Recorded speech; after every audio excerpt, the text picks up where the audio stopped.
Hi, எல்லோருக்கும் வணக்கங்க.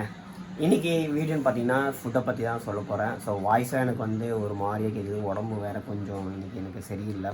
So இன்றைக்கி என்ன நான் சொல்ல வரேன்னா, நமக்கு தேவையான இரும்புச்சத்து நம்மளுக்கு இல்லாதனால நம்மளுக்கு அனிமியாக வருது.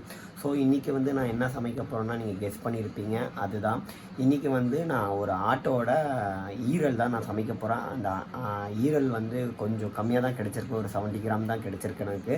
இந்த அயன் நம்மளுக்கு ரொம்ப உடம்புக்கு எவ்வளோ இம்பார்ட்டன்ட் பார்த்தீங்கன்னு வச்சுக்கோங்களேன். ஸோ இது நம்ம அயன் நம்ம உடம்புல இருக்கக்கூடிய ஹீமோக்ளோபின் புரோட்டீன் கூட கம்பைன்ட் ஆகி இது நம்ம ஆக்சிஜன் மூலமாக நம்ம நுரையீரலுக்கு எடுத்துகிட்டு போகுது.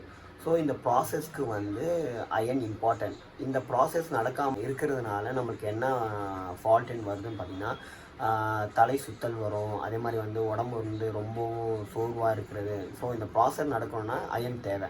அதே மாதிரி இரும்புச்சத்து மைக்ரோபின் என்ற ஒரு ப்ரோட்டீன் கூட கம்பைன்ட் ஆகி ஆக்சிஜன் மூலமாக நம்ம தசைகளுக்கு சேர்க்குது. ஸோ இது சேர்க்கறதுனால நம்மளுக்கு ரொம்ப ரொம்ப யூஸ்ஃபுல்லாக இருக்குது.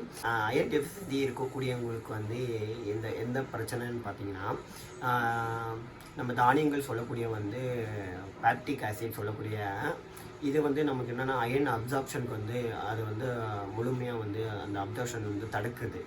ஸோ அதே மாதிரி டீ காஃபி சாப்பிட்றவங்க கூட அதில் இருக்கக்கூடிய ஒரு வேதிப்பொருள் பார்த்திங்கன்னா டேனின்னு சொல்லக்கூடிய அதுவும் அயன் அப்சார்ப்ஷனுக்கு ரொம்ப ரொம்ப கெடுதல். ஸோ இதை நீங்கள் அவாய்ட் பண்ணிங்கன்னா நம்மளுக்கு ஈஸியாக ஒரு டயட் மாதிரி நீங்கள் ஃபாலோ பண்ணிங்கன்னா ஈஸியாக நீங்கள் இதை அவாய்ட் பண்ணிடலாம். அதே மாதிரி ஒரு நாளைக்கு நம்ம ஒரு ஹியூமன் எவ்வளோ எடுத்துக்கலாம், ஒரு மேல் 8 mg வரையும் எடுத்துக்கலாம். அதே மாதிரி ஒரு ஃபீமேல் பார்த்தீங்கன்னா 18 mg வரைக்கும் நம்ம எடுத்துக்கலாம். ஸோ இன்றைக்கி இதை தான் நான் சமைக்க போகிறேன். சரி வாங்க.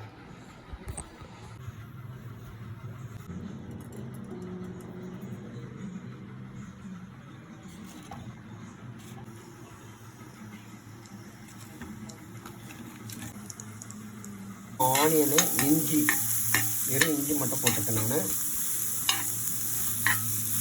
இது கோல்டன் கலர் வர இருக்கும். நம்ம கொஞ்சம் கலரிட்டே இருக்கணும். அப்புறம் தக்காளியை போட்டுடணும். ஆனால் நீங்கள் நான்ஸ்டிக் தவாவில் சமைக்கிறத விடவும் இந்த இரும்பு சட்டின்னு சொல்லக்கூடிய இந்த இரும்பு தவாவில் சமைக்கிறது ரொம்ப ரொம்ப ரொம்ப நல்லது. நமக்கு தேவையான இரும்பும் கிடச்சிரும்.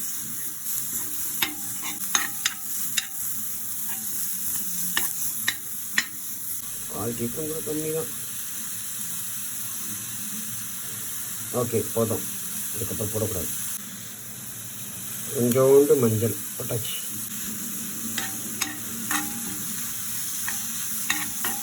உப்பு தேவையான அளவு. எல்லாமே நான் டிஸ்கிரிப்ஷனில் கொடுத்துருக்கேன். நீங்கள் டிஸ்கிரிப்ஷனில் பார்த்தீங்கன்னாலே உங்களுக்கு எல்லாமே தெரியும்.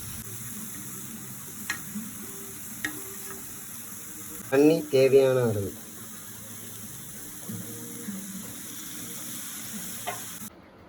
ரெடி ஆயிடுச்சு, சாப்பிட வேண்டியதான்.